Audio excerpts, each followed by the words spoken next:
Polícia Militar detalha como será a Operação Segurança durante as eleições de domingo. Secretaria Estadual de Educação implanta projeto do Google em escola de Criciúma. Segurança no céu, o que mudou após 10 anos de uma das maiores tragédias da aviação nacional. No esporte, Luiz e Douglas Moreira estão confiantes na vitória do Tigre agora à noite em Salvador. E mais, os fatos que ganharam destaque durante a semana. As notícias de Criciúma e do sul de Santa Catarina você confere a partir de agora. No ar pela TV Primavera, Informe Região.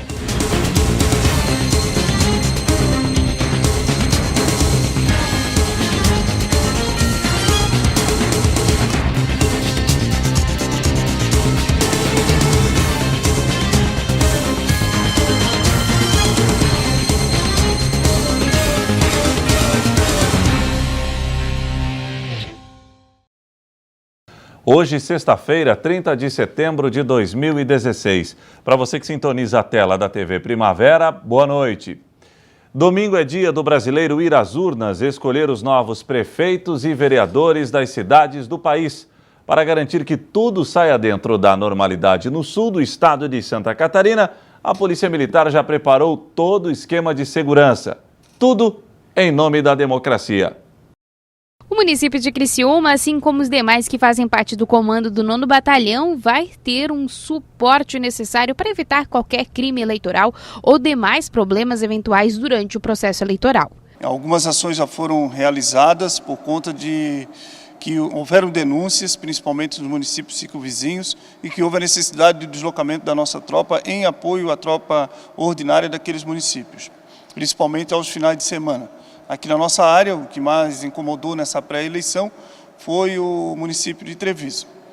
De lá para cá, nós passamos a trabalhar ações de inteligências e elaborando um estudo de situação para que depois pudéssemos, de fato, organizar a nossa ordem de operações. A sequência de ações, basicamente, foi transformar o estudo de situação num conceito da operação definido por mim, da qual, nesse conceito, nós colocamos as seguintes prioridades. Prédios onde há uma concentração de eleitores no dia da votação, nós teremos a presença de policiais de forma ostensiva, em duplas. Nos locais que têm uma quantidade de eleitores menores, nós trabalharemos com rondas de viaturas. Algumas denúncias já foram averiguadas durante o período eleitoral. A PM deve ficar ainda mais antenada para acompanhar o andamento nesta reta final. Algumas notícias chegaram ao nosso conhecimento de ameaças, como também vias de fato e outros tipos de agressões. Essas ameaças elas foram canalizadas principalmente para as viaturas orgânicas e também através do 190. Todas elas foram apuradas. Ontem mesmo eu estive acompanhando um processo político lá no município de Treviso e quando eles veem uma viatura, eles acabam fazendo denúncias, dizendo que tem um indicativo de possibilidade até de cometimento de algum crime eleitoral.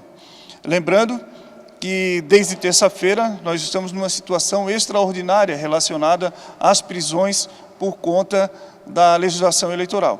Então, também, quando tiver uma situação desta, além do encaminhamento à delegacia, em flagrantes, a gente tem que informar ao juiz eleitoral. O batalhão vai trabalhar com todo o efetivo e ainda vai contar com o reforço do Canil, o PPT e da Cavalaria, se houver a necessidade.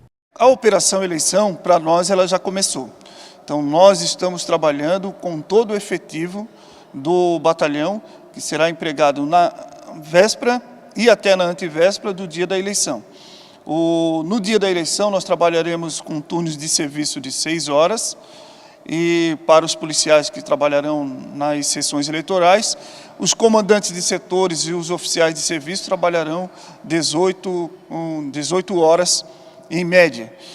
Os comandantes de setores 12 a 14 e os comandantes, junto às zonas eleitorais, os oficiais permanecerão até meia-noite, que é a nossa previsão de que tudo esteja já calmo.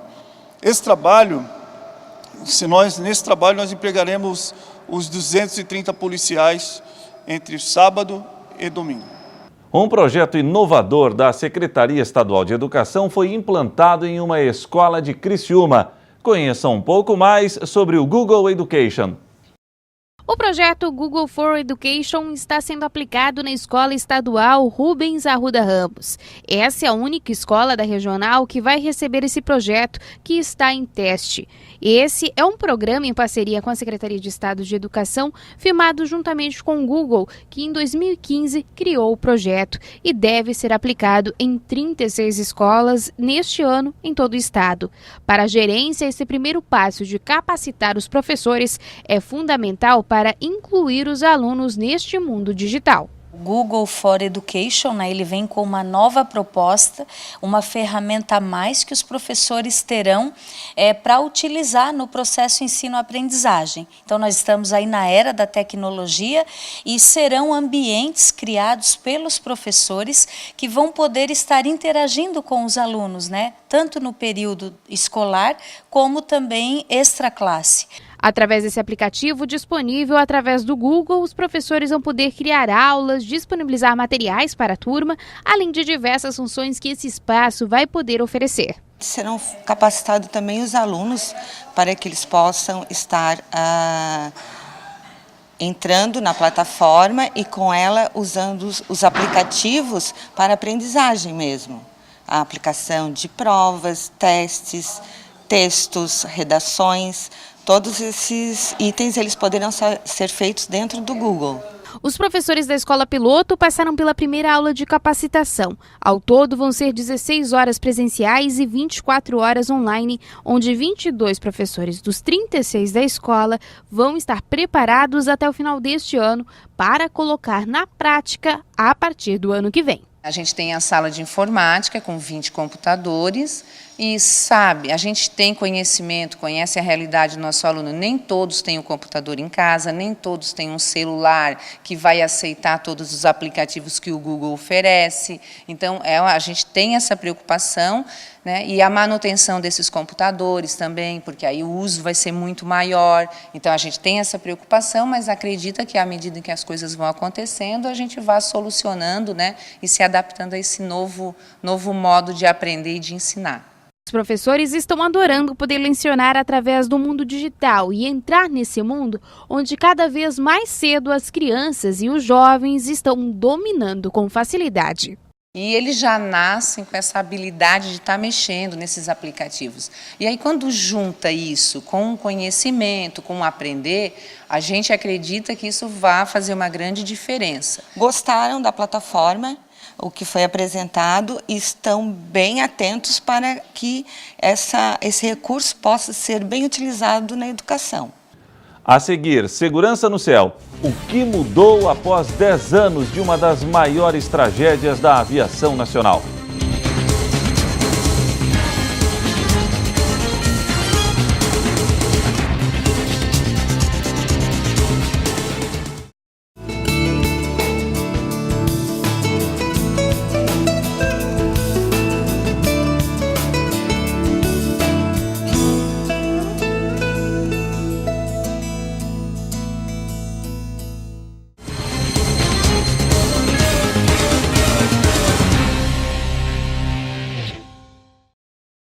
Há exatos 10 anos, um acidente entre aviões comoveu o país. Na tarde de 29 de setembro de 2006, um Boeing da Gol e um jato executivo Legacy se chocaram no ar sobre a floresta amazônica. Foram 154 vítimas. Especialistas acreditam que após aquela tragédia, alguns aspectos de segurança evoluíram no país. Essas imagens ficaram guardadas durante uma década. São cenas do resgate das vítimas do voo 1907, no meio da floresta amazônica. Uma grande operação que demorou 44 dias na selva. Contou com a participação de 800 homens e 52 aeronaves, num total de mais de 1.500 horas de voo.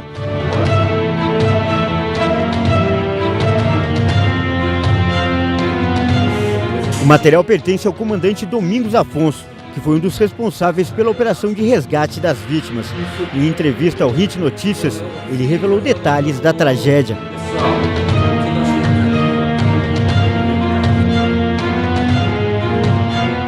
O acidente aconteceu pouco antes das 5 horas da tarde.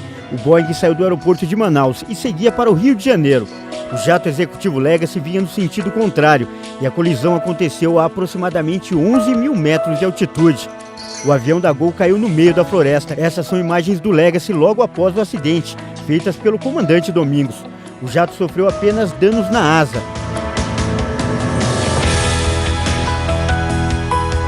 O oficial lembra a reação dos pilotos norte-americanos ao saberem da tragédia. Neste momento eles não sabiam do que estava se passando. Aí o Daniel, o cara da Embraer, né? O Daniel ficou olhando assim, olhou um para o outro, aí escorreu uma lágrima do Paladino e ele saiu quieto, assim, silenciou e o Joe Lepore. Foi do Joe Lepore e o Paladino foi atrás. O primeiro grande desafio da equipe de buscas foi encontrar os destroços do avião em meio à mata fechada da floresta amazônica. Uma verdadeira operação de guerra foi montada. Essas imagens em preto e branco são de um radar especial da aeronáutica, que identifica objetos pelo calor. O comandante conta que até paraquedistas foram utilizados na operação. Mas até então, nem nós tínhamos noção do tamanho do problema que a gente ia enfrentar, a grandiosidade dos desafios. Interessante que pouca gente sabe disso, mas teve um bandeirante que achamos uma localização de uma pista numa fazenda, que é a Fazenda Jarinã, que ela foi fundamental em toda essa história. E aí eles fizeram um salto de paraquedas, um lançamento lá de alguns paraquedistas, pousaram numa pista e viram que a pista tinha condições, né? Eles foram ver a parte da estrutura para chegar a aeronaves maiores lá, porque a gente ia operar primeiro a análise de situação do que nós vamos operar. Então a operação realmente é uma operação militar, uma operação de combate mesmo, real. Depois de finalmente encontrar o avião, o problema seguinte foi a retirada dos corpos. Os destroços estavam a uma distância de 250 quilômetros dentro da floresta. E como a aeronave se partiu, muitos foram espalhados. O avião abriu no ar, né? O avião, ele deu... Isso já é público, né? O avião deu várias voltas, né? E aí, quando chegou a 7.900, não me lembro direito de detalhes assim, mas 7.756 pés, a aeronave se desintegrou. Abriu no ar e aí foi aquela coisa, gente para tudo quanto é lado. As buscas demoraram 44 dias, até a retirada da última vítima. Os corpos foram transportados de helicóptero até uma fazenda próxima, onde era feita a identificação. Essa foto mostra uma tabela feita pelos homens da aeronáutica para organizar as buscas. Entre todo esse material, chama atenção especial: as gravações da Caixa Preta. Um relato dramático. Elas mostram as últimas conversas na cabine. O comandante afirmou que não pode divulgar as gravações, mas o Hit Notícias teve acesso ao conteúdo, que também foi divulgado por outros órgãos de imprensa.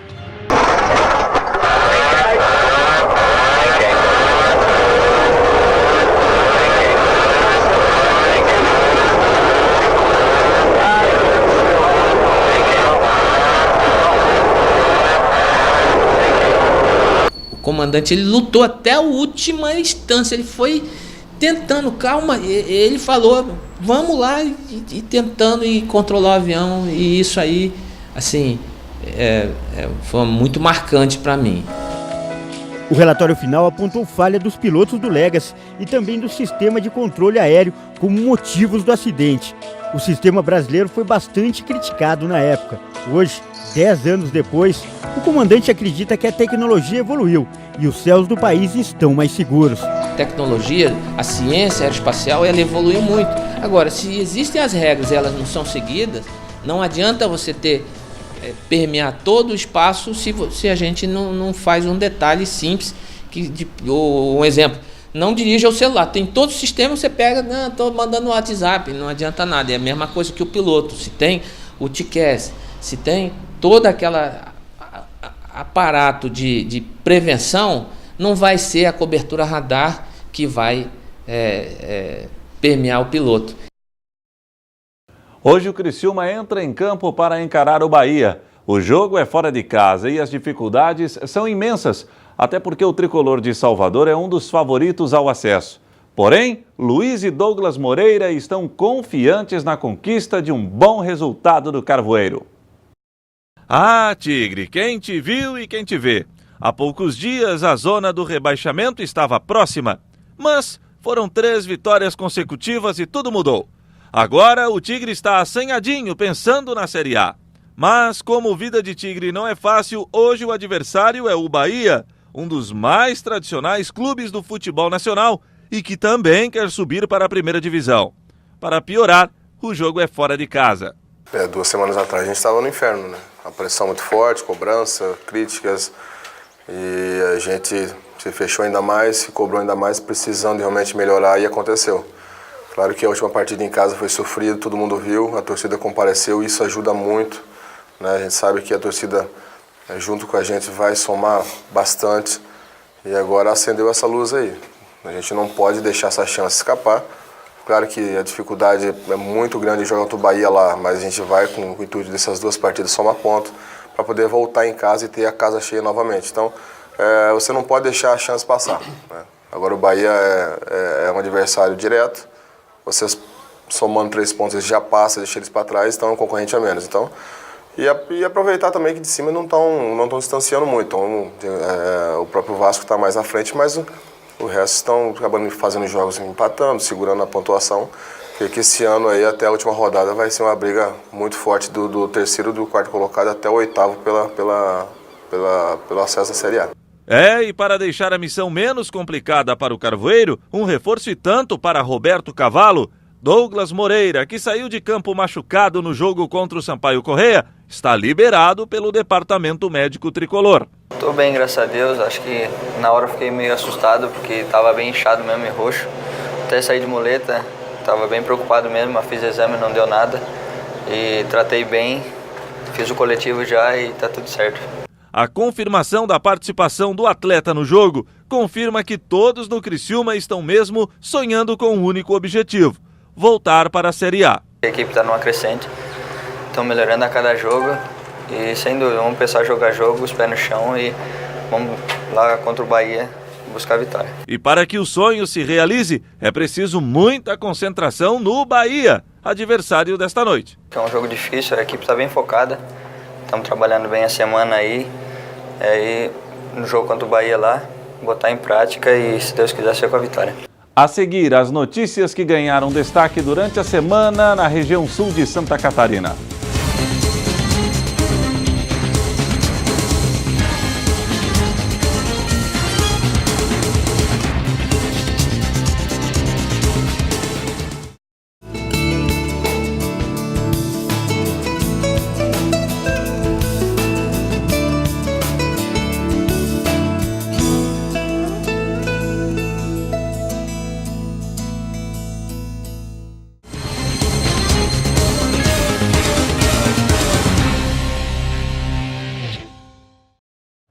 E para fechar o Informe Região de hoje, vamos conferir as notícias que ganharam destaque durante a semana no sul do estado de Santa Catarina.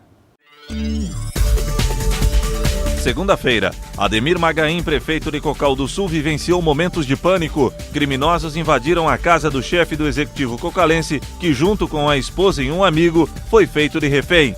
Fomos, infelizmente, atacado por 3 bandidos encapuzados, onde ficamos refém por 3 horas. Por melhores condições de trabalho e salários, profissionais da Celesc deflagraram greve. Hoje estamos no movimento de greve devido à inércia da empresa durante as negociações. As rodadas de negociações se esgotaram, não conseguimos avançar. Terça-feira, professores da rede municipal de ensino se reuniram em um centro de eventos da cidade para discutir novas propostas para a educação. Não precisamos de uma lei específica que venha nela punir professores ou dizer o que o professor deve ou não deve fazer em sala de aula.